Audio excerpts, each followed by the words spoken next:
முடியாது.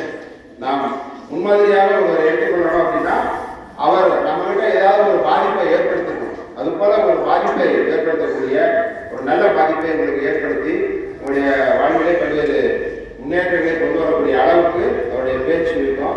இதே போல அவர் கூடிய கருத்துக்களையும் நீங்கள் உள்வாங்கிக் கொண்டு வாழ்வில் சிறந்து விளக்க வேண்டும் என்று இந்த வாய்ப்பில் கேட்டுக்கொண்டு ஐயாவிற்கு வழிவிடுகிறேன். இப்பொழுது நம்முடைய சிறப்பு விருந்தினர் திரு சக்திவேல் ஐயா அவர்கள் தமிழ் கூடல் உரை நிகழ்த்துவார்.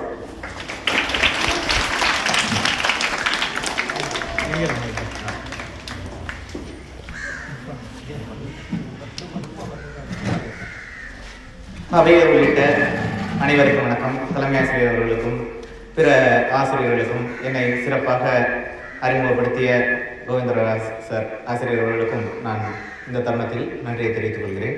முக்கியமாக இந்த கூட்டத்தில் இன்னொரு நபருக்கும் நன்றியை செலுத்த வேண்டும். முதல் தடவையாக இந்த பள்ளிக்கு வருகை தந்திருக்கக்கூடிய சக்திவேலை வரவேற்கும் விதமாக தலைமை ஆசிரியர் உரையாற்றுவார் என்று சொன்னபோது ஒரே ஒருத்த மட்டும் கைதட்டினா இந்த சைடில் இருந்து. அதனால் அவனுக்கு ஃபஸ்ட்டு நன்றியை தெரிவிச்சுக்கிறேன். அப்புறம் இன்னொன்று, இப்போ பேசிக்கிட்டே இருக்கும்போது நல்லா இல்லாட்டியும் கைதட்டக்கூடாது. ஒரு இந்த சைட்லேருந்து ஒரு 2-3 பேர் நினைக்கிறேன், இங்கிட்டேருந்து ஒரு 2-3 பேர் மட்டும் அப்பப்போ கைதட்டிக்கிட்டு இருந்தீங்க.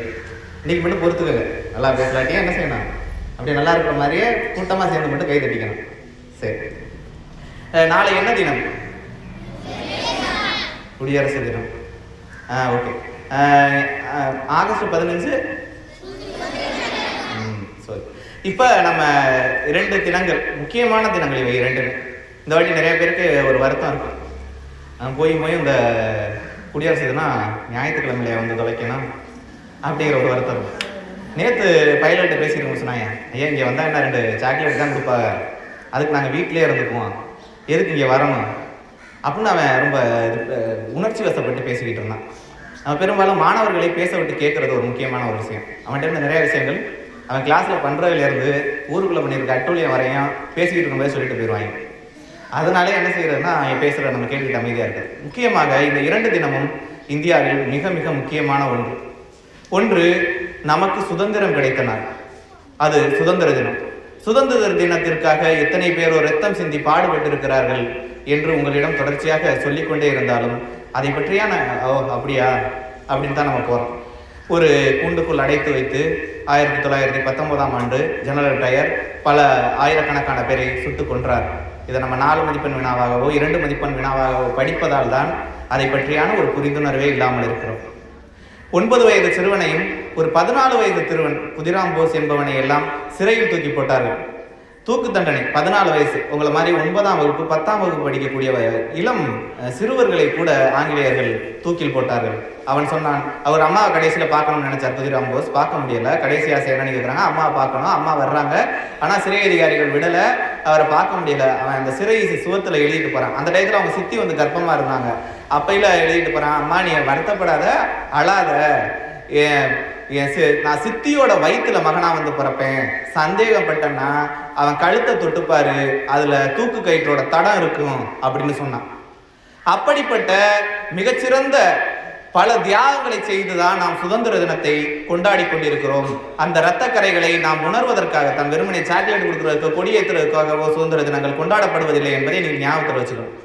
அடுத்ததாக குடியரசு தினம் எதற்கானது என்பதை பார்த்தால், குடியரசு தினம் என்பது நாம் சொந்தமா சுதந்திரம் ஆயிட்டோம், ஆனா நம்ம வீட்டை அதை எப்படி ஆட்சி செய்யணும், ஒரு பொருளை எப்படி எந்தெந்த இடத்துல இருக்கணும், எது எப்படி இருக்கணும் அப்படின்னு நம்மை நாமே ஆள்வதற்கு கற்றுக்கொண்டு வழிவகுத்து அதை செயல்முறைப்படுத்தியதனால் தான் அது அன்றைய நாள் குடியரசு தினமாக இருக்கிறது. சுதந்திரம் கிடைத்தது சந்தோஷம்தான். ஆனால் ஆங்கிலேயர்கள் சொன்னார்கள், இந்தியருக்கு ஏன் சுதந்திரம் கொடுக்க மாட்டோம், அவங்களுக்கு ஆளவே தெரியாது அப்படின்னாங்க. ஆனா இல்ல, அவங்களுக்கு ஆளவும் தெரியும். அதை தாண்டி சட்டங்களை, மிகச்சிறந்த சட்ட அமைப்பை தொகுப்பை ஏற்றுவார்கள் என்பதையெல்லாம் பிற்காலம் சொல்லியது. இந்தியாவின் சட்டத்தை, அரசியல் அமைப்பு சாசனத்தை உருவாக்குவதற்கு பொறுப்பு யாரிடம் கொடுக்கப்பட்டது என்று தெரியுமா உங்களுக்கு?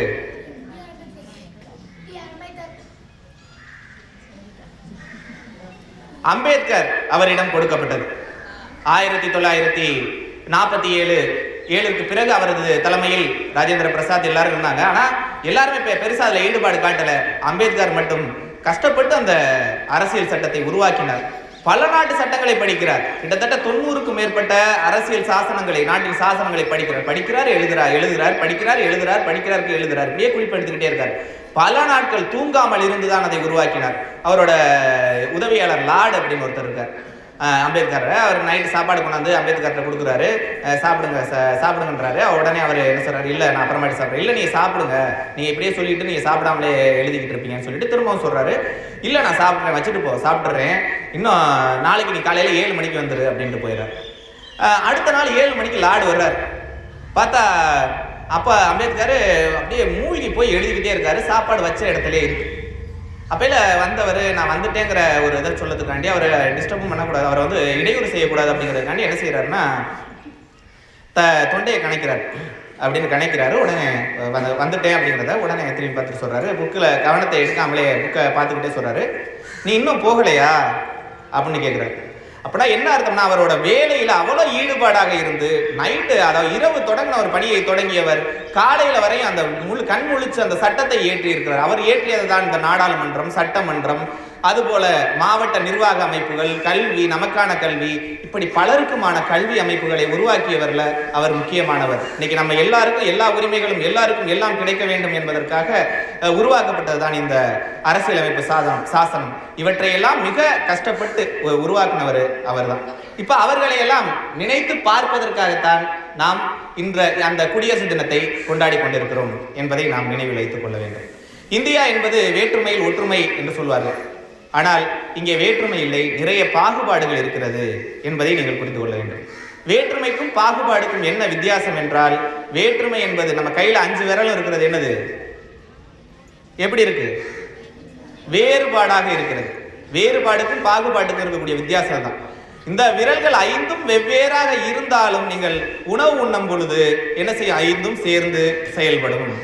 ஆனால் பாகுபாடு என்பது அப்படி அல்ல. ஒன்றை ஒன்று முன்னேற விடாமல் அழுத்தும், தடுக்கும், அதிகாரத்தை பயன்படுத்தும். இங்கே நாம் மதங்களால், ஜாதிகளால், இப்படி இனங்களால் பிரிந்து கிடக்கிறோம். இப்படி பாகுபாடு கொண்ட ஒரு அரசியல் அமைப்பு, அதாவது அரசு கொண்ட இந்த நாட்டில் தான் ஒரு மிகச்சிறந்த அரசியல் அமைப்பை உருவாக்கினார். இதை நம் மண்ணில் இருக்கக்கூடிய ஒரு அறந்தை பாபா அப்படிங்கிற ஒருத்தர், நம்ம புதுக்கோட்டை மாவட்டம் அறந்தாங்கி அங்கே இருக்கக்கூடியவர் தான் அறந்தை பாபா. ஜோக்கர் அப்படிங்கிற ஒரு படம் வந்திருக்கும், நீங்கள் பார்த்துருப்பீங்க அல்லது கேள்விப்பட்டிருப்பீங்க. அதில் என்னங்க சார் உங்கள் சட்டம் அப்படிங்கிற ஒரு பாட்டை பாடினவர் தான் அவரோட ஒரு பாட்டு, வாருங்கள் மாணவரே நாம் கூடி வடம் இழுப்போம், இந்த மண்ணின் அடையாளம் அதை எங்கும் தடம் பதிப்போம், அதை எங்கும் தடம் பதிப்போம். வாருங்கள் தோழர்களே, அண்டை வீடும் பகையாம், அடுத்த தெருவும் பகையாம், உறவுகளே சுமையாய் இங்கு வாழுகிறோம் ஒரு வகையாய்.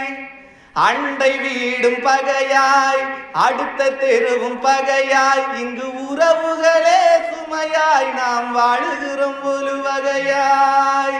இந்த நிலைமை மாறவே, மனித நேயம் மலரவே, வாருங்கள் தோழர்களே, நீங்கள் வாருங்கள் தோழர்களே, நாம் கூடி வடம் இழுப்போம். கட்டி முடித்த வீட்டுக்கு பெயர் அன்னை இல்லமாம், அந்த அன்னை இருக்கும் இடம் முதியோர் இல்லமாம். கட்டி முடித்த வீட்டுக்கு பெயர் அன்னை இல்லமாம், அந்த அன்னை இருக்கும் இடம் முதியோர் இல்லமாம்.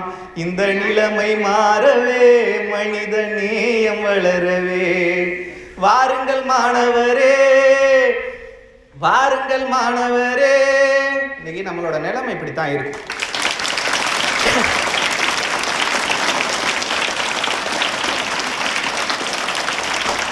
இப்ப நம்மளோட நிலைமை தான் இருக்கு. நமக்கு நம்ம வீட்டுல இருந்து சொந்தக்காரங்க இருந்தாலும் என்ன செய்யறது, நம்ம ஒரு காலத்துல தண்ணி கொடுப்போம், வந்த வீட்டுக்கு வந்தவங்களுக்கு. இன்னைக்கு தண்ணி நம்ம காசு கொடுத்து வாங்குற நிலைமைக்கு ஆயிப்போச்சு. வீட்டுக்கு வந்துடாதீங்கன்னு சொல்லக்கூடிய நிலைமை ஆயிப்போச்சு. நம்ம வீடுகளை இன்று ஒரு காலகட்டத்தில் நம் தமிழர்களுடைய வீடுகள் அனைத்தும் திண்ணைகளாக இருந்தது. வேணா வழிபோக்கன்லேருந்து யார் வேணாலும் தங்கிட்டு போகிறதுக்கான இடமா இருந்துச்சு. ஆனால் இன்னைக்கு எல்லாத்தையும் நம்ம சுவர்களை வைத்து எழுப்பி இருக்கிறோம். பாதுகாப்பாக இருக்கிறோம் என்று சுவர்களை வைத்து எழுப்பி இருக்கிறோம். நாம் பாதுகாப்பாக இல்லை, தனியாக இருக்கிறோம். எந்த துன்பம் வந்தாலும் எந்த கஷ்டம் வந்தாலும் யாரும் ஏன் பார்க்கறது இல்லை, எல்லாம் தொடர்ச்சியாக செல்ல பார்த்துக்கிட்டு இருக்கான்னா, ஏன்னா நாம் எல்லோரும் தனித்தனியாக இருக்கிறோம், தனியாக இருக்கிறோம் என்ற ஒரு உணர்வு தான் இருக்கிறது. நாம் பாதுகாப்பாக இருக்கிறோம் என்று நம்மை ஒரு கூண்டுக்குள் அடைத்துக் கொள்கிறோம். அதுதான் நமக்கான ஒரு எதிர்வினையாக வந்திருக்கிறது என்பதை நாம் நினைவில் கொள்ள வேண்டும். நமக்கு தேசப்பற்றை பற்றியும் கவலை இல்லை, அதுபோல மொழிப்பற்றை பற்றியும் நமக்கு எந்தவித கவலையும் இல்லை. முக்கியமான ஒன்று, இன்று தமிழை பற்றி, தமிழின் நிலைமையை பற்றி, தமிழ் இன்று எப்படிப்பட்ட நிலையில் இருக்கிறது என்பதை பற்றி எல்லாம் அறிமுக உரையிலேயே சொல்லிவிட்டார்கள். நாமும் சொல்ல வேண்டியது கடமையாக இருக்கிறது. தமிழில் மொத்தம் மெய்யெழுத்துக்கள் 18, 3 லகரங்கள் இருக்கிறது. புதுக்கோட்டை மாவட்டத்தில் மட்டும் அது ஒரே ஒரு லகரமாகத்தான் இருக்கிறது. எல்லாமே லாதான். இன்னும் ஒரு சில பேர் இருக்காங்க, இன்னைக்கு தமிழை சிறப்பாக உச்சரிக்கிறோம் என்று உலகம் அப்படிங்கிறான். பழலாவ நாக்கம் அடக்கிட்டா எல்லாம் நம்ம தமிழை சிறப்பாக பேசுகிறோம் என்று நினைத்து கொண்டிருக்கிறார்கள். அதுவும் தவறு. எனவே இன்று தமிழனாக இருந்தால் ஷேர் பண்ணு, கமெண்ட் பண்ணு, லைக் பண்ணு என்பதற்காக மட்டும் நாம் தமிழனாக இருக்க வேண்டிய அவசியம் இல்லை. தமிழை வாழ வைப்பதற்கான ஒரு சூழலை நாம் உருவாக்க வேண்டும். அழகாக எல்லோருமே சொல்வார்கள், இந்த நாடு, இந்த தமிழ் மொழியானது 3 சங்கங்கள் இருந்தது. 3 சங்கங்கள் எல்லாமே கடல் கோளால் அழிந்தது, பல பூகம்பத்தால் அழிந்தது. அதே மாதிரி இலங்கை யாழ்ப்பாணத்தில் ஒரு மிகப்பெரிய நூலகம் எரிக்கப்பட்டது. இப்படி தமிழை அழிப்பதற்கான முயற்சிகளை காலந்தோறும் பலரும் செய்து கொண்டிருந்தார்கள். ஆனால் தமிழ் அழியவில்லை. இன்று தமிழை யாராலும் அழிக்க முடியாது என்று நினைத்துக் கொண்டிருக்கும் பொழுதுதான் தமிழை யார்தான் அழிக்கப் போகிறார்? தமிழனாகிய நாம் தான் அழிக்கப் போகிறோம். ஏனெனில் நமக்கு தமிழை பேசவோ எழுதவோ தெரியவில்லை என்பது மிக வருந்தத்தக்க ஒன்றாக இருக்கிறது. இன்றைய மாணவர்களின் நிலைமையை பார்க்கும்போது அப்படித்தான் இருக்கிறது. இன்று மாணவர்களுக்கு அறிவு இருக்கிறது, ஆற்றல் இருக்கிறது, அவனுக்கு எல்லா விஷயமும் தெரியுது. இந்த பைக்கை ஓட்டி இப்படி இந்த தொப்பி போட்டிருந்தா டிடிஎஃப் வாசனா, இன்னொன்று போட்டிருந்தா வேற யாரா, இப்படிங்கிற எல்லா விஷயமும் நமக்கு என்ன செய்யுது, தெரியுது. அதே போல இன்னும் நிறைய இருக்கு. நம்ம ஒரு செல்லை பார்த்தா சொல்றான் குவாட் கார்ட் டிஸ்பிளே இருக்கா, இந்த கேமரா வந்து எத்தனை எம்பி, எத்தனை மெகா பிக்சல், இப்படி எல்லாமே அவனுக்கு தெரியுது. இங்க இருக்கக்கூடிய மாணவர்களுக்கு எல்லா விஷயங்களும் தெரிகிறது. அவர்கள் ஆனால் படிக்க மட்டும் முயல்வதில்லை. படிக்க தெரியாமல், யாரும் படிக்க முயலாமல் நீங்கள் இருக்கிறீர்கள் என்பதை மட்டும் ஞாபகத்தில் வைத்துக் கொள்ளுங்கள். தமிழை நீங்கள் தான் எதிர்காலத்தில் எடுத்து செல்ல வேண்டிய சூழலில் இருக்கிறீர்கள். நீங்க என்ன வணக்கம் VA அப்படின்னு தான் எழுதுற வணக்கம் தமிழ்ல. ஏன்னா நமக்கு நான் பிரச்சனையா இருக்கு, அதனால தங்கிலீஷ்ல எழுதுறான். அதே ஆங்கிலத்தில் எஸ்ஏ கொடுத்தா அதை தமிழ்ல எழுதுறான். நம்ம இப்படியெல்லாம் நிறைய விஷயங்கள் மாற்ற வேண்டியிருக்கு. இந்த தமிழ் மொழி மிகச்சிறப்பான ஒரு மொழியாக இருக்கு. எத்தனை பேர் கஷ்டப்பட்டு இருக்கிறார்கள் என்பதை எல்லாம் நீங்கள் நினைத்து பார்க்க வேண்டும். முக்கியமாக குறிஞ்சிப்பாட்டில் மொத்தம் ஒரு 99 மலர்களின் பெயர்களை சொல்கிறார்கள். அதுல 95 மலர்களோட பெயர்கள் கிடைச்சிருச்சு. இன்னும் ஒரு 4 பூக்களோட பெயர்கள் மட்டும் கிடைக்கல. அப்பையில தமிழ் நூல்களை அச்சில் கொண்டு வருவதற்கு, ஓலைச்சுவடியில் இருந்து அச்சில் கொண்டு வருவதற்கு யார் பாடுபட்டார்? ஊவேசா. ஆசிரியர்கள் சொல்றாங்க அது உவே சாமிநாதன். அவர் மிகச்சிறந்த வகையில ஒரு இடத்துல அவரோட ஒரு ஓலைச்சுவடிகள் எல்லாம் ஆத்துல வெள்ளத்துல அடிச்சுட்டு போய் அவர் அந்த உயிரை பொருட்படுத்தாமல் அந்த ஆத்துல நீந்தி அந்த ஓலைச்சுவடிகளை அள்ளி கொண்டு வருகிறார். இன்னொரு இடத்துல அடுப்பில் எரிக்க போடுறாங்க, அப்பையில அதையும் அவர் போராடி வாங்கி கொண்டுட்டு வந்து பதிக்கிறார். நம்ம அவர்கள் அதுதான் சொல்றேன். அப்ப 95 மலர்களோட பெயர்கள் கிடைச்சிருச்சு. அந்த காலகட்டத்தில் ஓலைச்சுவடிகள்ங்கிறது ஒரு கிட்டத்தட்ட ஒரு 100 ஆண்டுகள் இருக்கும், அல்லது ஒரு 150 ஆண்டுகள் இருக்கும். அதுக்கப்புறம் என்ன செய்வாங்கன்னா அதை படி எடுப்பாங்க, அடுத்து புதுசா இன்னொரு ஓலைச்சுவடியில பார்த்து எழுதுவாங்க. அப்ப ஏதோ ஒரு ஓலைச்சுவடியில பிரச்சனை ஆகி போச்சு. 99 மலர்கள் இருக்குது, இல்ல 95 மலர்களோட பெயர்கள் தான் சரியா இருக்கு, ஒரு 4 மலர்களோட பெயர்கள் சரியாவே இல்லை. அப்ப அந்த 4 மலர் சரியான மலர்களை கண்டுபிடிப்பதற்காக 7 ஆண்டுகள் அவர் உழைக்கிறார். தேடி அலைகிறார். அவர் நினைச்சிருந்தா என்ன செஞ்சிருக்கலாம், ஒரு எக்ஸ்ட்ரா அவரே ஒரு 4 மலரை போட்டு நம்ம பரிசைக்கு இடையில என்ன செய்வோம், ஒரு வார்த்தை தெரியலாட்டி ஒரு பாயிண்ட் தெரியலாட்டி இடையில ஏதாச்சும் ஒரு 4 கதையை திரிச்சு விட்டு நம்ம என்ன செஞ்சிருவோம், அந்த கொஸ்டினை முடிச்சிருவோம். அது மாதிரி இல்லாம 7 ஆண்டுகள் உழைத்து அவர் தேடி கண்டுபிடிக்கிறார். இன்று தமிழில் கவிதை இயலில் முக்கியமான ஒரு இடத்தை பெறக்கூடியவர் பாரதியார் என்று சொல்லக்கூடிய பாரதியாரை பற்றி உங்கள் எல்லோருக்குமே தெரிஞ்சிருக்கும். மகா கவிஞர் பாரதியார். அவர் வாழ்ந்த காலத்தில் எத்தனை துயரங்கள் அடைந்தார் என்பதையெல்லாம் நீங்கள் படித்தால் தெரிந்திருக்கலாம். முக்கியமாக நீங்கள் படிக்க வேண்டும், புத்தகங்களை வாசிக்க வேண்டும். ஒரு மனிதன் எதிலிருந்து வந்தான்? எதிலிருந்து? குரங்கிலிருந்து. சிறப்பு. மனிதன் குரங்கிலிருந்து வந்தான் என்று நாம் சொல்லிக் கொண்டிருக்கிறோம். ஆனால் உண்மையில் மனிதன் குரங்கில் இருந்து பரிணாமம் அடைந்து மனிதனாக வரவில்லை. அவன் இன்னும் குரங்காகத்தான் இருக்கிறான். அந்த குரங்குகள் தான் எங்கள் கூட்டத்தில் நீங்கள் இருந்தால் சரிப்பட்டு வராது என்று துரத்தி விட்டது போல்தான் அவனது நடவடிக்கைகள் இருக்கிறது. அவன் பரிணாமம் அடையவில்லை. இன்னும் அந்த குரங்கை போலத்தான் சேட்டைகள் செய்து கொண்டிருக்கிறான். அந்த குரங்கை போலத்தான் இருக்கிறான். அந்த குரங்கை விட மிகுந்த இழிவான செயல்களை செய்வனாக இருக்கிறான். அதான் இங்க பிரச்சனையா இருக்கு. அப்ப இல்ல அந்த நிலைமை மாறணும் அப்படின்னா நம்ம கல்வி அப்படிங்கிற ஒண்ண தெரிஞ்சுக்கணும். இந்த கல்வியில முக்கியமா இங்க நீங்க எல்லாம் படிச்சு முடிச்சு என்ன ஆக போறீங்க? என்னென்னலாம் ஆக போறீங்க? விஞ்ஞானி ஆக போறீங்க.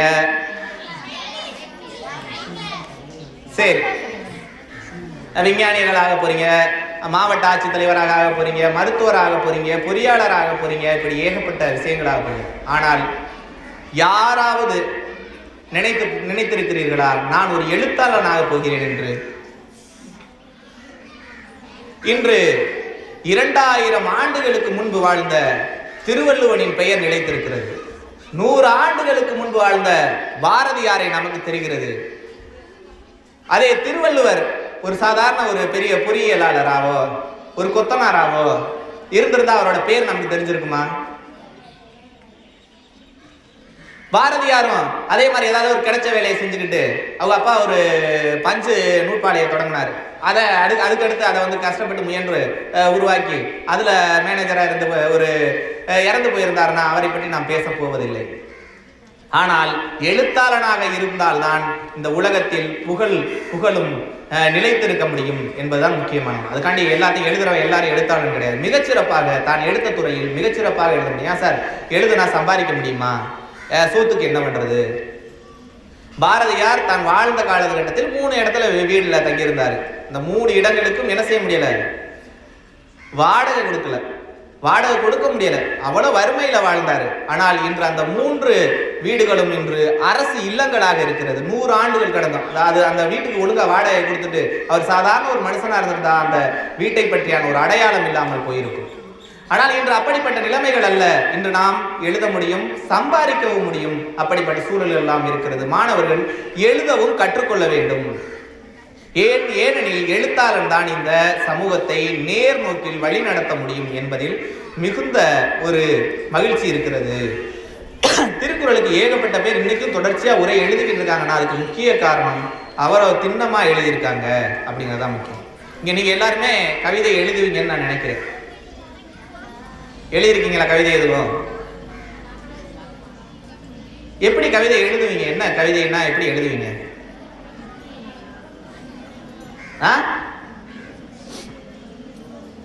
இப்ப நம்ம ஆளுங்க நிறைய பேர் எழுதுவாங்க.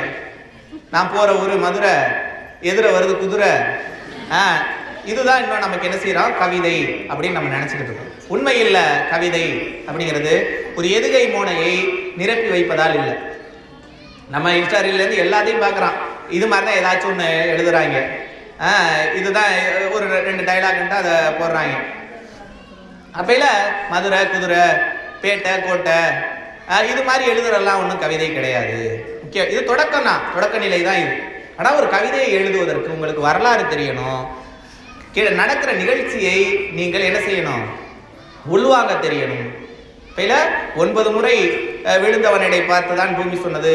10வது முறை எழுதாம இருக்கும்போது அவனை பார்த்து சொன்னது 9 முறை விழுந்து எழுந்து வந்தானடா அப்படிங்கிற மாதிரியான ஒரு காட்சியை பார்க்கக்கூடிய ஒரு சூழல் நமக்கு இருக்கணும் அப்படிங்கிற முக்கியமான ஒரு கவிதையை இப்படித்தான் நிறைய விஷயங்கள் எழுதலாம். இப்ப கோப்பெருஞ்சோழன் அப்படின்னு ஒரு மன்னர் இருந்தார்.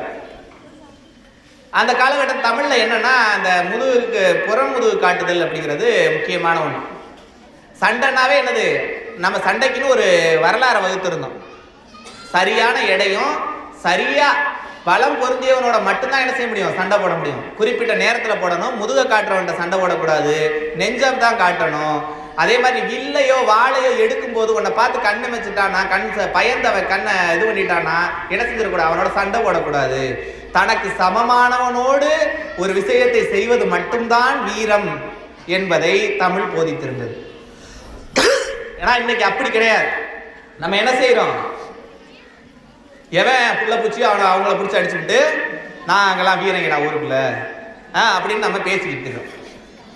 உண்மையில் வீரம் என்பது என்னது, தமக்கு சரியானவன் தன்னை விட பலத்தில் அதிகமானவனை போரிட்டு வெல்வது மட்டும்தான் வீரமே தவிர சும்மா சாதாரண ஆளை அடிச்சு சாச்சிட்டு நாங்க வீரங்கரா அப்படின்னு ஊருக்குள்ள சொல்லிக்கிட்டு இருக்கிறதுல எந்த பயனும் இல்லை அப்படிங்கிறது தெரிஞ்சுக்கணும். அப்பையில கோப்பெருஞ் சோழன் சண்டைக்கு போறாரு.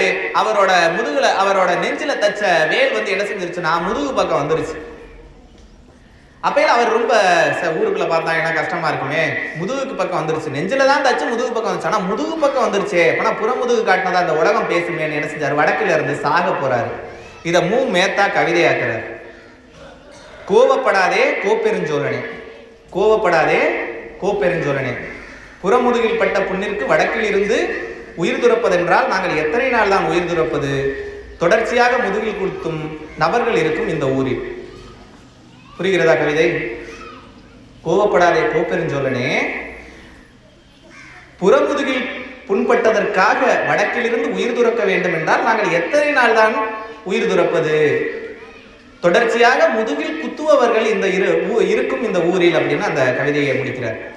இப்ப என்னது, நம்ம முதுகுக்கு பின்னாடி நிறைய பேர் என்ன செய்யறாங்க, நம்மளை கவுக்கிறதுக்கு வேலை பார்த்துக்கிட்டே இருக்காங்க அப்படிங்கிற செய்தியை தொடர்ச்சியா இந்த கவிதைகளை சொல்றாங்க. அப்ப உனக்கு என்ன தெரியணும், வரலாறு தெரியணும். கவிதை எழுதணும்னா வரலாறு தெரியணும். இந்த உலகத்துல எதுக்குமே ஷார்ட்கட் இல்லை, அதை மட்டும் ஞாபகம் வச்சுக்கோங்க. இன்னைக்கு நினைச்சு நாளைக்கு ஒரு செயலை செய்து முடித்து விடலாம் என்பதற்கான குறுக்கு வழிகள் எதுவுமே இல்லை. குறுக்கு வழிகள் என்று எதுவும் இல்லை. நேராக சென்றால் மட்டுமே நாம் சிறப்பாக முன்னேற. அப்படி என்றால் நீங்கள் மிகச் சிறப்பாக கவிதை எழுத வேண்டும் என்றால் நிறைய கவிதைகளை வாசிக்க வேண்டும், புத்தகங்களை வாசிக்க வேண்டும். இந்த உலகத்திலேயே புத்தகம் என்பது மனிதரின் மிகச்சிறந்த கண்டுபிடிப்பு. ஒரு காலத்துல செல்போன் எப்படி இருந்துச்சுன்னு தெரியுமா? தொடக்க காலத்துல எப்படி இருந்துச்சா பாத்துருக்கீங்களா? கேள்விப்பட்டீங்களா? சரி, ஒரு செங்கக்கல் சைஸ்ல இருந்துச்சு. செங்கக்கல் சைஸ் கிட்ட செல்போன் இருந்துச்சு ஒரு காலகட்டத்துல. அதுக்கப்புறம் சின்ன சைஸா வந்துச்சு, அப்புறம் தான் கொஞ்சம் கொஞ்சமா சின்ன சைஸா வந்துச்சு. ஒரு காலத்துல தொலைபேசினா வெறுமனே என்னது, பேசுறதுக்குமான மட்டுமான இடமா தான் இருந்துச்சு. அதுக்கப்புறம் பட்டன்லாம் நிறைய வந்துச்சு. இன்னைக்கு பட்டனே இல்லாம செல்லு வந்துருச்சு. இப்படி பல விஷயங்கள் காலந்தோறும் மாறிட்டு வருது. ஆனால் என்றுமே மாறாததாக என்று எதுதான் இருக்கிறது என்றால் புத்தகங்கள் தான் இருக்கிறது. இத்தனையை மாற்றுவதற்கான ஒரு அடிப்படையாக இருந்தது என்னன்னா புத்தகம் தான். புத்தகம் என்ன செய்கிறது, தான் மாறாமல் இருந்து கொண்டு இந்த உலகத்தை மாற்றிக் கொண்டிருக்கிறது என்பதை ஞாபகம் வச்சுக்கோங்க. புத்தகங்கள் கண்ணாடி அல்ல, அவை ஜன்னல்கள். அதை நீங்க படிக்கும் போது என்ன தெரியும், ஜன்னல்கள் என்ன தெரியும், வெளிச்சம், அப்புறம் ஒளி, சிறப்பு. அடுத்து ஜன்னல் வழியாக நீங்க பாடம் நடத்தும் போது என்ன பார்ப்பீங்க, உலகத்தை நீங்க வெளியில இருக்கிற எல்லாத்தையும் பார்ப்பீங்க. ஒரு வாத்தியார் போறாரா வர்றாரா, மரத்துல என்ன இருக்குது, எவன் விழுந்தான், எவனை அடிச்சுக்கிறான், ஆடு போகுதா மாடு போகுதா, காக்கா பறக்குதா குருவி பறக்குதா, அவனுக்குள்ள என்ன விழுகுது, இப்படி எல்லா விஷயத்தையும் பார்ப்போம். ஆனா கண்ணாடியை பார்க்கும்போது என்ன பார்ப்பீங்க, உங்களோட முகத்தை மட்டும்தான் பார்ப்பீங்க. ஆனா புத்தகம் என்பது கண்ணாடிகள் அல்ல, ஜன்னல்கள். ஏனெனில் அது புதிய புதிய விஷயத்தை உங்களுக்கு கற்று தருகிறது, புதிய புதிய விஷயத்தை பார்க்க சொல்கிறது. உங்களால எல்லாராலையுமே என்ன செய்ய முடியாது, ஒரு ஜெர்மனிக்கோ ஒரு ஜப்பானுக்கோ ஒரு ரஷ்யாவுக்கோ போக முடியாது. டால்ஸ்டாயோட புத்தகத்தை நீங்கள் படித்தீர்கள் என்றால் ரஷ்யாவில் வாழலாம். ஏனெனில் ரஷ்யாவை நம் கண் முன்னே கொண்டு வரக்கூடியவராக அவர் இருக்கிறார். இப்படி புதுமை பித்தனை வாசித்தீர்கள் என்றால் நீங்கள் இலங்கைக்கு போகலாம். திருநெல்வேலியின் அந்த 1920-30களில் இருக்கக்கூடிய அந்த தெருக்களில் நடக்கலாம். என்னின் புத்தகங்கள் நம் வாழ்நாள் முழுவதும் எல்லா இடங்களுக்கும் நம்மால் செல்ல முடியாது.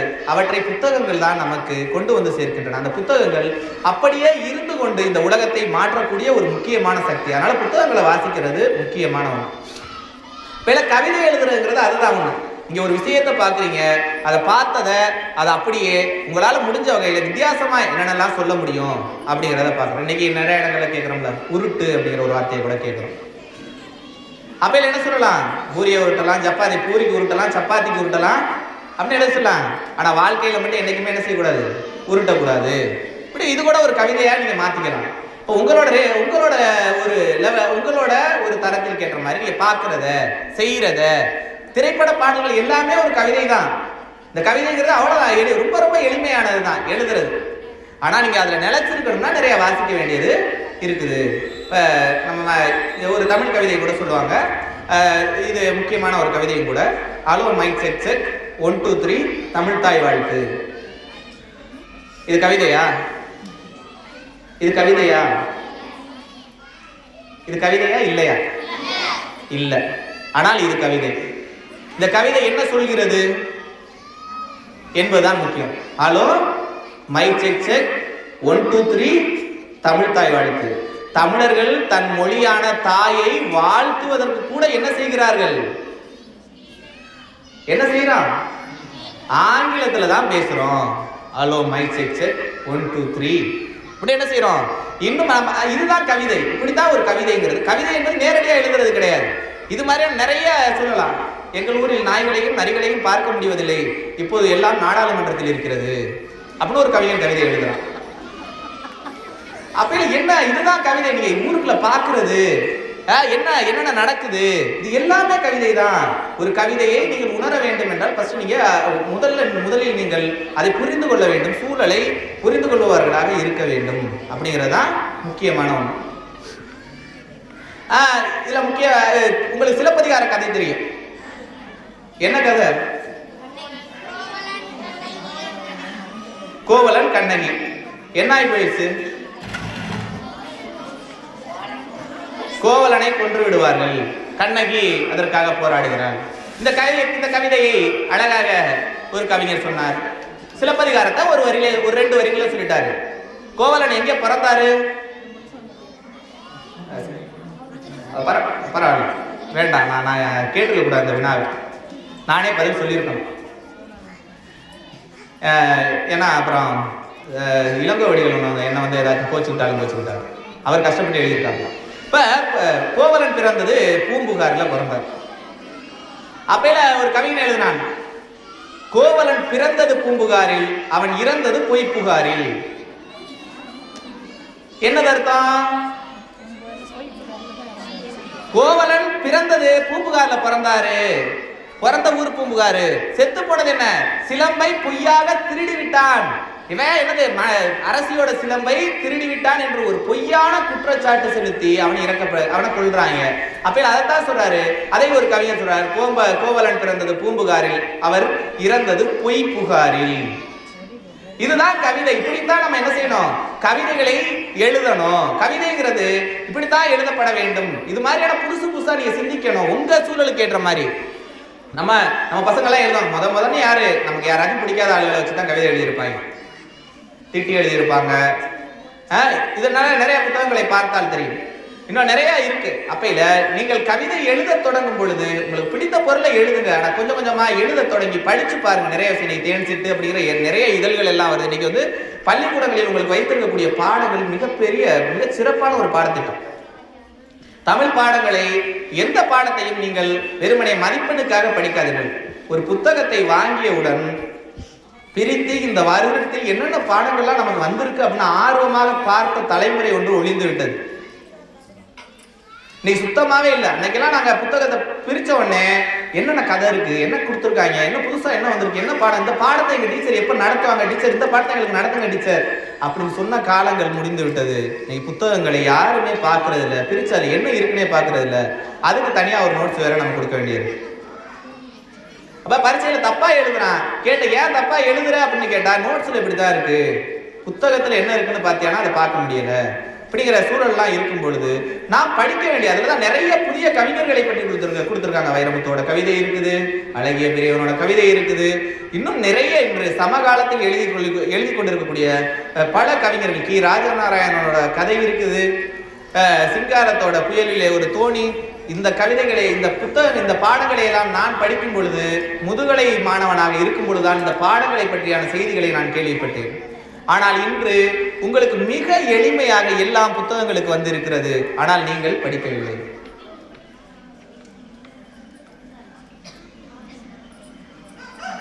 முக்கியமாக நீங்கள் மிகச்சிறந்த பேச்சாளராக, எழுத்தாளராக வேண்டும் என்றால் முதலில் பேசுவதை நீங்கள் கவனிக்க வேண்டும்.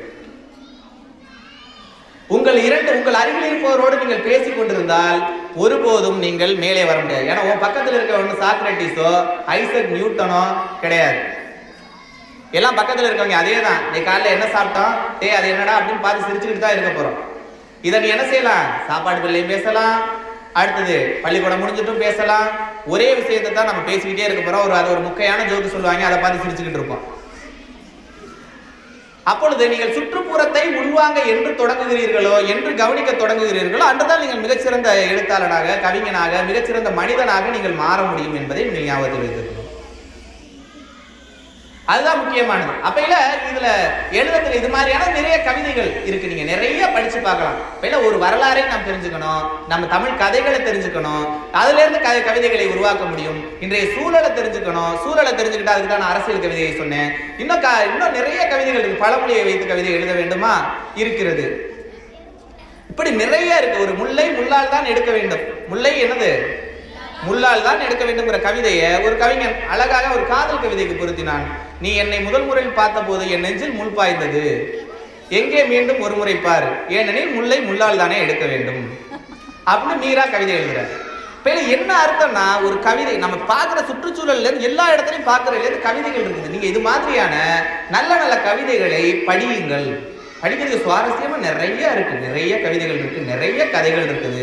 படிச்சு பாருங்க. படிச்சு பார்க்கும் பொழுதுதான் தெரியும். நீங்க புத்தகங்களை தலையணையாகவும் மாத்திரைகளாகவும் தூங்குவதற்கான தூக்க மாத்திரைகளாகவும் மட்டும் நீங்கள் பயன்படுத்திக் கொள்ளாதீர்கள். ராக்கெட் விடுவதற்கான ஒரு இயந்திரமாக மட்டும் அந்த புத்தகத்தை படித்தால் உண்மையாகவே ஒரு பேப்பர் வித்த பையன் இந்த உலகமே வியக்கும் வகையில போய் ராக்கெட் விட்டாங்க. ஏனெனில் அவர் புத்தகத்தில் இருந்து ராக்கெட் விடவில்லை, புத்தகத்தை படித்தார். படித்ததனால் என்ன செஞ்சாரு, யார் அவரு, சிறப்பு, அப்துல் கலாம். அதுதான் சார், புத்தகங்களை நீங்கள் படியுங்கள், அதை நீங்கள் சுமையாக நினைக்காதீர்கள். ஏன்னா உனக்கு சொல்லிக் கொடுக்குறது அடிப்படை கல்வி தான் உனக்கு சொல்லிக் கொடுக்குறாங்க. இங்க சொல்லிக் கொடுப்பா பள்ளிக்கூடத்துல எல்லாமே, கணிதத்திலையும் சரி, வரலாறுலையும் சரி, அறிவியலையும் சரி, அடிப்படை கல்வி இங்கே கொடுக்கப்படுகிறது. அடிமட்டம் நம்ம வீட்டுக்கு போடும்போது பேஸ்மெண்ட்னு சொல்லக்கூடிய அஸ்திவாரத்தை மிகச் சிறப்பாக நாம் கட்டமைப்பதற்கு பள்ளிக்கூடங்கள் தான் உங்களுக்கு வழிவகுக்கும். அந்த புத்தகங்களை பாடத்துல மதிப்பெண் வாங்குவதற்காக படிக்காதீர்கள். முக்கியமான ஒன்று. நான் இங்க வந்து நிக்கிறேன்னா அதுக்கு காரணம் என்ன,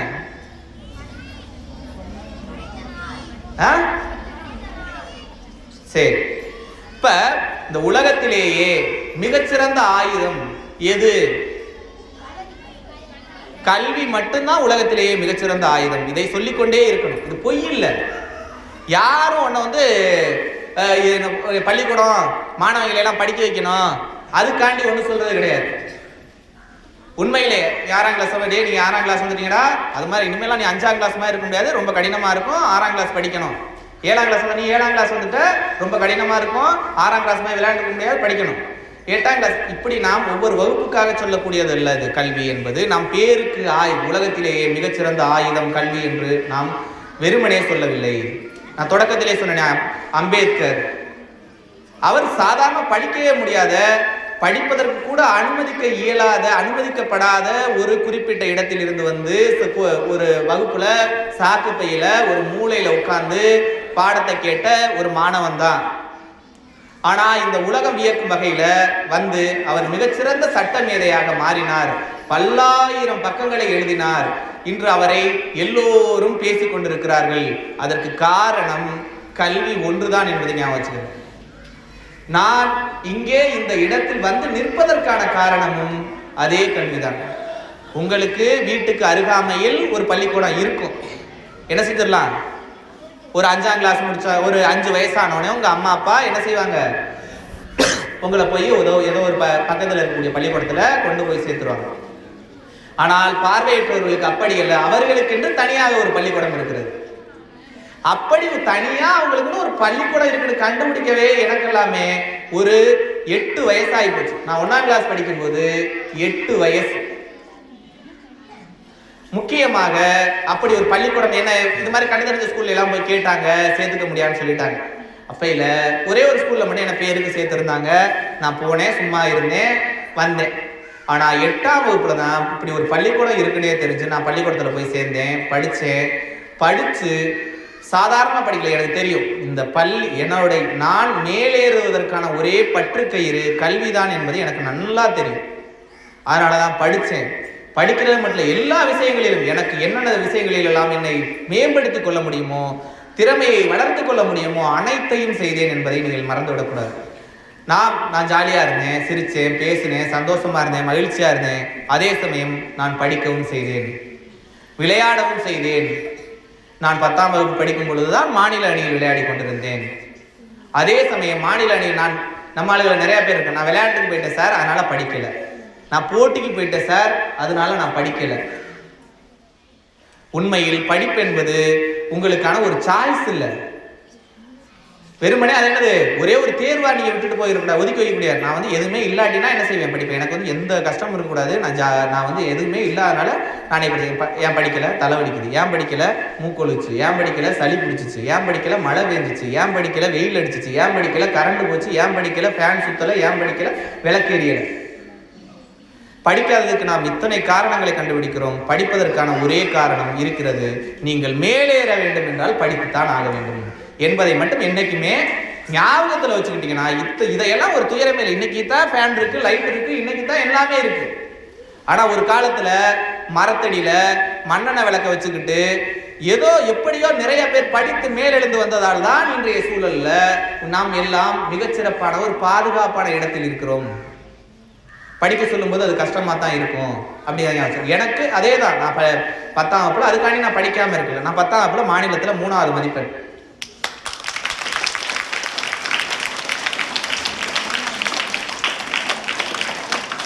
அதுதான் சொல்ற, எந்த நேரத்திலும் நான் படிக்கவில்லை, நான் படிப்பதற்காக காரணத்தை, நான் படிக்காம இருக்கிறதுக்கான காரணத்தை தெரியல. எனக்கு படிப்பதற்கான காரணம் எனக்கு இருக்கிறது. அதனால் படிப்பை நான் முதன்மையாக கொண்டேன். அதனால தான் படிச்சுக்கிட்டே இருந்தேன்.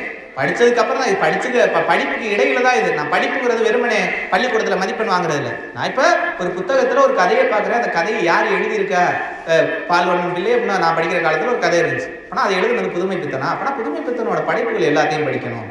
இதுதான் இதுதான் கல்விங்கிறது முக்கியமானது. நீங்க டிகிரி படிக்கிறீங்க, ஒரு நீங்க ஒரு பள்ளிக்கூடத்துல படிக்கிறீங்கன்னா பாட புத்தகத்தை வெறுமனை மனப்பாடம் செஞ்சு படிக்கிறது இல்லை. அதிலிருந்து அடுத்தடுத்த கிளைகள், நீங்க ஒவ்வொரு இயல் முடிவுலையும் தமிழ் பாடத்தை எடுக்கிறனால சொல்ல, தமிழ் பாடத்தோட இறுதியில இந்த பாடத்துல இந்த ஒரு சில குறிப்பிட்ட ஆசிரியர்களோட நூல்வெளின்னு ஒன்று கொடுப்பாங்க. அதுல எல்லாம் பாத்தீங்கன்னா இந்த ஆசிரியர் இந்த நூல்களை எழுதியிருக்கிறார், ஏற்றியிருக்கிறார் அப்படின்லாம் சொல்லுவாங்க. அதை வெறுமனே மனப்பாடத்திற்கானதாக நான் பார்க்கவில்லை, நான் படிப்பதற்கான ஒன்றாக பார்த்தேன். அதுதான் முக்கியமானது.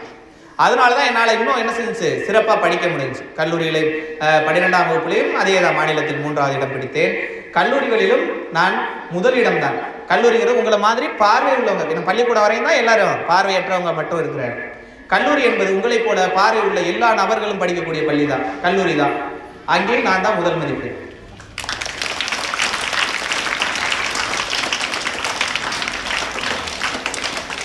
இப்படி பல்கலைக்கழக அளவில் தங்க பதக்கங்கள் பெற்றிருக்கிறேன். ஏன் இதை என்ன சொல்றேன், நான் திரும்ப சொல்லணும். இதுக்கு நான் நிறைய இடங்களை எல்லாத்தையும் சொல்ல வேண்டிய அவசியம் கிடையாது, அது கூச்சப்பட வேண்டிய அவசியம். ஆனால் இன்றைய சூழலில் நீங்கள் படிக்க வேண்டும். நான் என்கிட்ட உங்களால ஒரு புத்தகத்தை எடுத்தா கண்ணை திறந்து என்ன செஞ்சிட முடியும், படிச்சிட முடியும். என் காலத்துல இன்னைக்கு தொழில்நுட்பம் வந்துருச்சு. அந்த தொழில்நுட்பத்தின் உதவியா நான் கத்துக்கிட்டேன். இந்த தொழில்நுட்பத்தை கத்துக்கிட்டு ஓரளவு படிக்க தொடங்குறேன். இன்னும் கொஞ்சம் கூடுதலாக படிக்கிறேன். ஆனா நான் அன்று படிப்பதற்கு, புத்தகத்தை வாசித்து காட்டுவதற்கு ஒரு ஆளை தேட வேண்டும். எனக்கு ஒரு கல்லூரி பாட புத்தகம் இருக்கிறது என்றால் அதை வாசித்து காட்ட எனக்கு ஒரு ஆள் தேவைப்பட வேண்டும். அவர்களை நான் தேடி பிடிக்க வேண்டும். மதுரை போன்ற நகரத்தில் நான் பதிவித்தது மதுரையில். மதுரை போன்ற ஒரு நகரத்துல டேப் ரெக்கார்டை எடுத்துட்டு போய் இந்த புத்தகத்தை எங்களுக்கு நீங்க வாசித்து காட்டுவீங்களா, யாராச்சும் நீங்க வாசிப்பீங்களா அப்படின்னு தமிழ் வாசிக்க தெரிந்த ஒருவரை கொண்டு அழைத்து அவர் என்ன செய்யணும், பரீட்சைக்கு முன்னாடி அந்த புத்தகத்தை வாசித்து கொடுக்கணும். பரீட்சைக்கு முன்னாடி குறிப்பிட்ட நாளுக்கு முன்னாடி எனக்கு அந்த புத்தகத்தை அவங்க ரெக்கார்ட் பண்ணி கொடுத்து அதுக்கப்புறம் நான் அதை படிச்சு அப்படித்தான் நான் மதிப்பெண் எடுத்தேன். ஆனால் உங்களுக்கு படிப்பு என்பது ரொம்ப எளிமை, நீங்க எடுத்தா படிக்கலாம். ஆனால் இவ்வளவு எளிமையாக இருந்தும் நீங்கள் படிக்காமல் இருப்பதா எனக்கு வருத்தமா இருக்கு. எனக்கு பார்வை இல்லை என்று தெரிந்த உடனேயே எங்க மருத்துவர்கள்ட்ட கொண்டுட்டு போனாங்க. ஒரு 4 வயசு இருக்கும்னு நினைக்கிறேன். அப்பையில கொண்டுட்டு போகும்போதே சொல்லிட்டாங்க, இவனுக்கு பார்வை தெரியாதனால பள்ளிக்கூடத்துல படிக்க வச்சிருங்க, எப்படியாச்சும் நிச்சயமாக அவன் மேல வந்துருவான் அப்படின்னு சொன்னாங்க. எவ்வளவு ஒரு சத்தியமான ஒரு வார்த்தை. நீங்கள் அதை உணர்ந்திருப்பீர்களா என்று எனக்கு தெரியாது. நான் படித்ததால் இன்று நல்ல நிலையில், மிகச்சிறந்த ஒரு நிலையில் இருக்கிறேன். எங்க வீடு அப்பையில ஒரு கூரை வீடு, இன்னைக்கு ஒரு மாடி வீடு கட்டிட்டேன். பொருளாதார நிலையிலும் நல்லா இருக்கு. நிறைய இடங்களில் நான் எனது திறமையை வெளிப்படுத்தி எந்த ஒரு கவலையும் எனக்கு இன்னைக்கு இல்லை.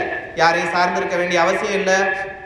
என்ன சார் நாங்கெல்லாம் நீங்கள் என்னமோ பெருசாக பேசுறீங்க, படிச்சு என்ன சார் ஒரு மாதத்துல என்ன ஒரு இவ்வளோ தானே சம்பளம் வாங்க, நான் ஒரு நாளைக்கு என்னது இந்த கல்யாணத்தில் பரிமாற போனா மணலில் போனா இவ்வளோ எனக்கு கிடைக்குமே சார். எத்தனை நாளைக்கு பண்ணுவ? எத்தனை நாளைக்கு அடுத்தவனை நம்பி இருக்க முடியும்? நம்மால் இன்னும் ஒருத்தர் சொல்ல, எங்கே சார் படித்தாலும் வேலை கிடைக்குது, நீ காசு கொடுத்தா தான் வேலை கிடைக்குதான் அப்படின்னு சொல்கிறாங்க. இவர்கள் பேச்சுகளை நீங்கள் எப்போதும் நம்ம எவன் படிக்க முடியலையோ எவனுக்கு வேலை கிடைக்கலையோ அவங்கெல்லாம் உருட்டு தான் இது. இந்த உலகத்திலேயே அது மிகப்பெரிய பணக்காரர்களாக இருக்கக்கூடிய அம்பானியோட பிள்ளையும் அதானியோட பிள்ளையும் கல்லூரி போகாமலோ பள்ளிக்கூடத்துக்கு போகாமலோ இல்லை. ஏன் அவங்கள்ட்ட காசு இல்லையா? நினைச்சா என்ன செய்யலாம்? சரி பாப்பா அப்புறமாட்டி அடிக்கலாம். ஏன் படிக்காம இருக்கலாம்? ஏன் அவங்க கல்லூரி போகாமலே என்ன செய்யலாம்? அவங்களுக்கு காசு இல்லையா? டிகிரியை என்ன காசு கொடுத்து வாங்க முடியாதா என்ன? ஆனால் அவர்களது பிள்ளைகளை எல்லாம் கண்ணும் கருத்துமாக பள்ளிக்கும் மிகச்சிறந்த பல்கலைக்கழகங்களுக்கும் அனுப்புகிறார்கள். ஏனெனில் கல்வியின் முக்கியத்துவத்தை அவர்கள் அறிந்திருக்கிறார்கள். ஆனால் நம்மை போன்ற கிராமத்தில் மிகவும் பின்தங்கிய இடத்தில் வேண்டும் என்றால் நடுத்தர வர்க்கத்தில் இருக்கக்கூடியவர்கள் தான் நமக்கெல்லாம் படிக்க முடியல, காசு கொடுப்பாங்க, காசு கொடுத்தா தான் வேலை கிடைக்கும், இப்படி என்ற பொய்யான சாக்குகளை சொல்லிக்கொண்டு நாம் இன்று படிப்பை தட்டி கழித்துக் கொண்டிருக்கிறோம் என்பதை நீங்கள் ஞாபகத்தில் வச்சுக்கணும்.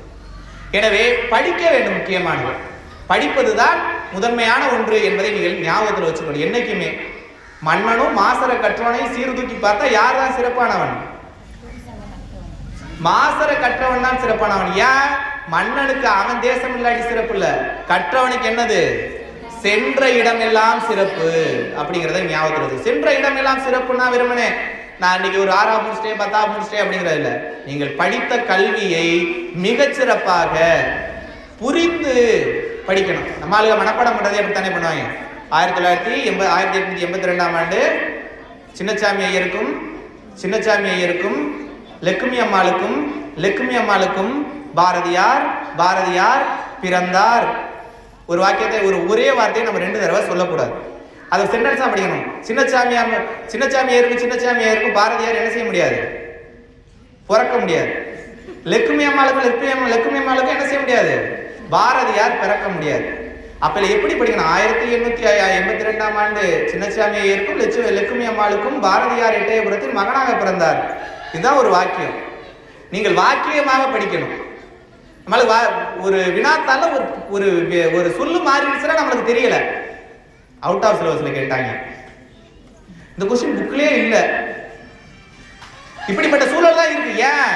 நீ புரிந்து படிப்பதில்லை அப்படிங்கிறத நீங்க ஞாபகத்தில் வச்சுக்கணும். புரிந்து படியுங்கள், படிப்பதை விரும்பி படியுங்கள். கஷ்டமா தான் இருக்கும், பள்ளிக்கூடம் என்பது கஷ்டமா தான் இருக்கும், வரத்துக்கு கஷ்டமா தான் இருக்கும். என்னைக்குமே பில் அடிக்கும் போது திங்கக்கிழமை வந்துருச்சா, ஐயோ பெரிய நரகமாச்சேடா, என்னடா எப்படி இந்த 5 நாள், அதுவும் இந்த வாரத்திலாம் 7 நாள் பள்ளிக்கூடம் வரணுமா, என்ன செய்யறது, பெரிய நரகத்துல நம்மளை கொண்டே தள்ளி விட்டாங்களே அப்படின்லாம் நம்ம நினைக்கலாம். இதே பிள்ளைய தான் இன்னொரு 10 வருஷம் கழிச்சு miss you my school life, miss you my college life அப்படின்னு நீ என்ன செஞ்சுக்கிட்டு இருப்ப? ஸ்டோரியோ ஸ்டேட்டஸோ வச்சுக்கிட்டு இருப்ப. அப்ப இல்ல நீ வெறுமனே கதறுவதாலோ கலங்குவதாலோ அந்த பள்ளிக்காலத்தை நீ மீட்டு கொண்டு வர முடியாது. ஆனால் அந்த பள்ளிக்காலத்தின் பயனை நீ அறுவடை செய்ய வேண்டுமானால் படிக்க வேண்டும், எழுத வேண்டும். இங்கு நடக்கக்கூடிய எல்லா நிகழ்ச்சிகளிலும் நீங்க கலந்துக்கணும். அது ஒரு முக்கியமான ஒரு விஷயம். பங்கேற்பு என்பது முக்கியமானதாக இருக்க வேண்டும். ஜெயிக்கிறோம் தோக்குறோம் அப்படிங்கிறதெல்லாம் அடுத்த பட்சம். நீங்கள் பள்ளியில் இருந்துதான் உங்களை மேம்படுத்திக் கொள்ள முடியும் என்பதை நாம் நினைவில் வைத்துக் கொள்ள வேண்டும்.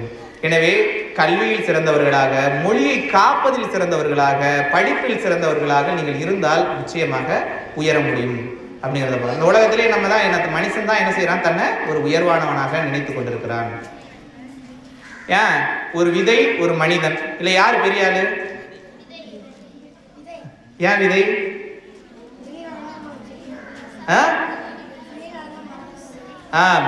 அதுதான். ஆனா மனுஷன் என்ன நினைக்கிறான்? நான் தான் பெரிய ஆளு அப்படின்னு நினைக்கிறான். மனுஷனை மண்ணுக்குள்ள போச்சா என்ன ஆயிடுவேன்? செத்து போயிடுவோம், மக்கி போயிடுவோம். ஆனா ஒரு இத்தினூண்டு விதை அதை மண்ணுக்குள்ள போச்சா என்ன ஆகும்? மரமா மாறும். அது தன்னுடைய பட்டையை வெடித்து கொண்டு உப்பி பெருத்து அதில் உள்ள நீரையும் காற்றையும் உறிஞ்சி மரமாக வளர்ந்து பல மரங்களை உருவாக்கும். ஆனால் மனிதன் என்பவன் இப்படித்தான். அவன் தன்னை பெரிய ஆளாக நினைத்துக் கொண்டிருக்கிறான்.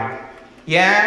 அவன்கிட்ட மொழி இருக்குது, அவனுக்கு தான் எழுத தெரியும், அவன் அதனால தான் என்ன எழுதி வச்சிருக்கான், தான் பெரிய ஆள் எழுதி வச்சிருக்கான் அப்படிங்கிறத நம்ம பார்க்கணும். சொல்லுவாங்க மனுஷனுக்கு மொத்தம் எத்தனை அறிவு அப்படின்னு யார் சொன்னா? மனுஷனுக்கு 6 அறிவுன்னு யார் சொன்னா? மனுஷனே தான் சொல்லிக்கிட்டான். ஆனா மனுஷனுக்கு 6 அறிவு இருக்குங்கிறத மனுஷன் மட்டும் தான் ஒத்துக்கிறான். நாயும் ஒத்துக்கல, நரியும் ஒத்துக்கல, யானையும் ஒத்துக்கல, கழுதையும் ஒத்துக்கல, குதிரையும் ஒத்துக்கல. ஆனா மனுஷன் மட்டும் சொல்லிக்கிட்டே இருக்கான், எனக்கு 6 அறிவு, நாங்கள் எல்லாவற்றையும் பகுத்தறிந்துருவோம், இது பண்ணுவோம், எல்லாமே சிறப்பா நாங்க தான் இந்த பூமியை ஆள முடியும். ஆனா அப்படி சொல்லக்கூடிய நாம் தான் எப்படி எந்த ஒரு உயிருக்கும் பயனற்ற ஒரு வாழ்க்கையை வாழ்ந்து கொண்டிருக்கிறோம். தன்னுடைய பேராசை காரணமாக சுற்றுச்சூழலை அழிக்கிறோம், யானைகள் வாழக்கூடிய பாதைகளை அழிக்கிறோம், காடுகளை அழிக்கிறோம், மரம் செடி ஏதாச்சும் பார்த்தா ஒரு கரெக்டா போச்சுன்னா கள்ளத்துக்கு போகுது. ஒரு யானையோ அதே சமயம் யானையோ ஒரு பாம்போ அதோட பாதைகளை குறிக்கிடாத வரை நம்மளை எதுவுமே செய்யாது. ஆனா மனுஷன் அப்படி கிடையாது. நம்ம முன்னாடி ஒரு ஓனாம் போச்சு, ஒரு உடும்பு போச்சு, எது போச்சுனாலும் என்ன செய்யுது, விரட்டிக்கிட்டு போய் கல்ல விட்டு அடிக்கிறது. ஆனால் நாம் சொல்கிறோம் நமக்கு 6 அறிவு இருக்கிறது என்று. அப்ப இந்த பூமி என்பது எல்லோருக்குமானது, சமமானது என்பதை நீங்கள் நினைச்சுக்கணும். அப்ப சுற்றுச்சூழலை பாதுகாக்க வேண்டியது நமது கடமையாக இருக்கிறது. அதுதான் நமக்கு கல்வியின் ஒரு முக்கியமான பயன். நமக்கு 6 அறிவு இருக்கு அப்படிங்கிறதுக்கான முக்கியமான ஒரு செய்தி, நாம் பிற உயிர்களை பாதுகாக்க வேண்டும். பிற உயிர்களோட வாழ்க்கையில நீ பிற உயிர்களை வாழ வைக்க வேண்டாம், அதை இடையூறு செய்யாமல் இருந்தாலே போதும், அது மிகச்சிறப்பா இருக்கும். அதனால நாம் மனிதனாக பிறந்து என்னென்ன செய்யறோம்? நம்ம மொழியை கெடுக்கிறோம், இனத்தை கெடுக்கிறோம், சூழலை கெடுக்கிறோம், புவியை கெடுக்கிறோம். இத்தனை செயல்களை நாம் தொடர்ச்சியா செய்யறோம். இத ஒரு அழகான ஒரு பாட்டுல சொல்லியிருப்பாங்க. என்னம்மா தேவி ஜெக்கம்மா, உலகம் தழகுல தொங்குது நியாயம்மா. என்னம்மா தேவி ஜெக்கம்மா, உலகம் தழகுல தொங்குது நியாயம்மா. சின்ன வயசுல சிகரெட்டு பிடிக்கிறான், சித்தப்பங்கிட்ட ஏத்திப்பட்டி கேட்கிறான், பசுமாடும் ஆத்தாவ அம்மான்னு சொல்லுது, பச்சை தமிழ நம்ம அம்மின்னு சொல்லுறான். என்னம்மா தேவி ஜெக்கம்மா, உலகம் தழகுல தொங்குது நியாயம்மா. கொட்டாக கிளியெல்லாம் கிளியாம பறக்குது, குமரி பொண்ணு துணி கிழிஞ்சதான் தொங்குது, நத்தைக்கு கூட முதுகுல வீடு, நடைபாதை தானே ஏழைக்கு கூடு. அட சாமிக்கு படைக்கிற கைகளை கும்பிட்டோம், சாக்கடை அள்ளுற கைகளை விட்டுட்டோம். என்னம்மா தேவி ஜெக்கம்மா, உலகம் தடகுல தொங்குது நியாயம்மா. சந்தன பூமி கந்தகமாச்சு, காத்துக்கும் இப்போ திணறுது மூச்சு. மரம் இல்லா ஊருல மழை எங்க பெய்யுது, குளத்துலதான் இப்ப கிரிக்கெட்டு நடக்குது. அட விவசாயம் செய்யினா வேணான்னு சொல்லுறான், வெளிநாடு போய்த்தான் ஒட்டகம் மேய்க்கிறான். என்னம்மா தேவி ஜெக்கம்மா, உலகம் தடகுல தொங்குது நியாயம்மா. இதுதான் இன்னைக்கு நம்மளோட நிலைமையா இருக்கு.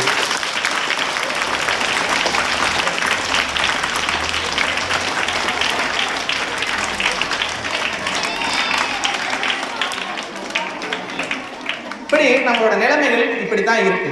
அதனால நம்மளோட நிலைமைகளை மாற்றிக்க வேணும் அப்படின்னா நாம் விழிப்புணர்வு கொண்டவர்களாக இருக்கும். அந்த காலகட்டத்தில் ஒரு 100 ஆண்டு 1000 ஆண்டுகளுக்கு முன்பு இங்கே இருக்கிற ஆவுடையார் கோயிலில் இருக்கக்கூடிய சிற்பங்களை போய் பார்த்தீங்கன்னா தெரியும். கிட்டத்தட்ட 1200 ஆண்டுகளுக்கு மேலே ஆச்சு. அங்கு வைத்த சிற்பங்கள் இன்னும் இன்று செய்தது போல இருக்குது. அவளை துல்லியமா, அவளை சிறப்பா நம் தமிழர்கள் செய்து வைத்திருக்கிறார்கள். சிற்பம், இசை, ஓவியம் எல்லாத்தையும். ஆனா நம்ம ஆளு போய் சித்தனவாசல்ல போய் என்ன செய்யறாங்க, இதையாச்சும் ஒன்று அவ்வளோ கிட்டத்தட்ட 2000 ஆண்டுகளுக்கு முன்பு கிட்டத்தட்ட கிபி 2ஆம் நூற்றாண்டுல அங்கே பல ஓவியங்கள், குடைவரை கோயில்கள்லாம் உருவாக்கியிருக்காங்க. அவன் அந்த சித்திரத்துல போய் அதை பாதுகாக்கலாட்டியும் பரவாயில்ல, ஆனா அதுல போய் என்ன செய்யறாங்க, நம்ம ஆளுக அவங்களோட ஆளுக பேர்களை எழுதிட்டு வர்றாங்க. இதுதான் நிலைமையா இருக்கு. நமக்கு ஒரு செயலை நாம் செய்ய முடியலாட்டியும் பரவாயில்ல, செஞ்சதை பாதுகாக்க நமக்கு தெரியல அப்படிங்கிறதா ஒன்று. தமிழை நம்மவர்கள் எவ்வளவு சிறப்பாக கையில் கொடுத்துட்டு போயிருக்காங்க. அவற்றை நாம் சிதையாமல் பாதுகாத்தாலே போதும், மிகச்சிறப்பான இடத்துக்கு வந்து விட முடியும். அதனால தமிழோட நிலைமை இன்னைக்கு எப்படி இருக்கு அப்படிங்கிறத மட்டும் ஒரு பாட்டா பாடிட்டு நம்ம ஒரே முடிவுக்கு கொண்டு வந்துடலாம்.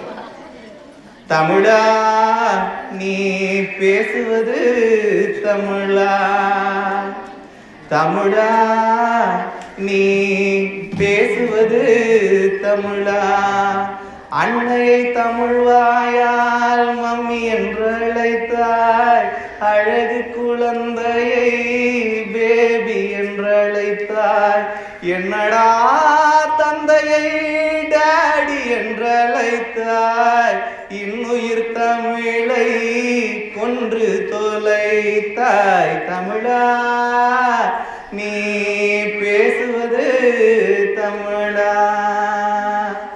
வண்டிக்காரன் கேட்டான் லெப்டா ரைட்டா, வழக்கறிஞர் கேட்டார் என்ன தம்பி ஃபைட்டா, வண்டிக்காரன் கேட்டான் லெப்டா ரைட்டா, வழக்கறிஞர் கேட்டார் என்ன தம்பி ஃபைட்டா, துண்டுக்காரன் கேட்டான் கூட்டம் லேட்டா, தொலையாதா தமிழ் இப்படி கேட்டால், தமிழா நீ பேசுவது தமிழா. உறவை லவ் என்றாய் உதவாத சேர்க்கை, ஒய்பென்றாய் மனைவியை பாருந்தன் போக்கை, உறவை லவ் என்றாய் உதவாத சேர்க்கை, ஒய்பென்றாய் மனைவியை பாருந்தன் போக்கை, இரவை நைட் என்றால் விடியாதுன் வாழ்க்கை, இரவை நைட் என்றால் விடியாதுன் வாழ்க்கை, இனிப்பை ஸ்வீட் என்றாய் அறுத்தெறினாக்கை, தமிழா நீ பேசுவது தமிழா. நன்றி.